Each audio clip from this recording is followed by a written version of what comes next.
A mother wanting justice for the violent murder of her son. Zhou Desheng was just 32 years old when he was strangled and stabbed in an attempted robbery. 2 men were last year sentenced to death for the crime. Me and my husband are in our 80s.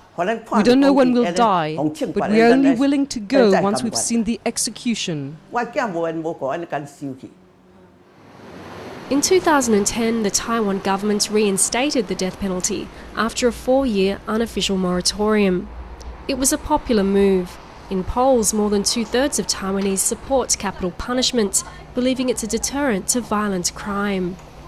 But since then, the government has also apologised for the execution of an innocent man. Soldier Chiang Kuo-ching was put to death for raping and murdering a young girl.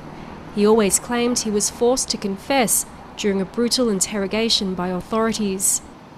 Other cases currently before the courts also contain controversial evidence, like that of Cho He-shun, who along with several others was accused of kidnapping a child. When they were arrested, they made a confession. But during further investigation, it was found that this was extracted through torture. Taiwan usually executes prisoners with a bullet to the head. While the newspapers publish graphic profiles of those recently executed, the government is keen to assure its critics that all death penalty cases will be subject to a rigorous set of checks. Authorities say they ultimately want to do away with capital punishment. We're doing research, looking at what measures we need to take in order to help the public accept abolishing the death penalty. There's been discussion about introducing non-parole life sentences of 25 years and encouraging judges and the public to accept this as an alternative to capital punishment. But any change can't come soon enough for some. We keep saying we're heading towards abolishing the death penalty.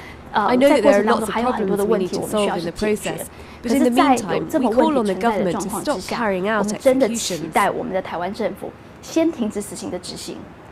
With presidential elections scheduled for early next year, the government must prove to the public that it's tough on crime.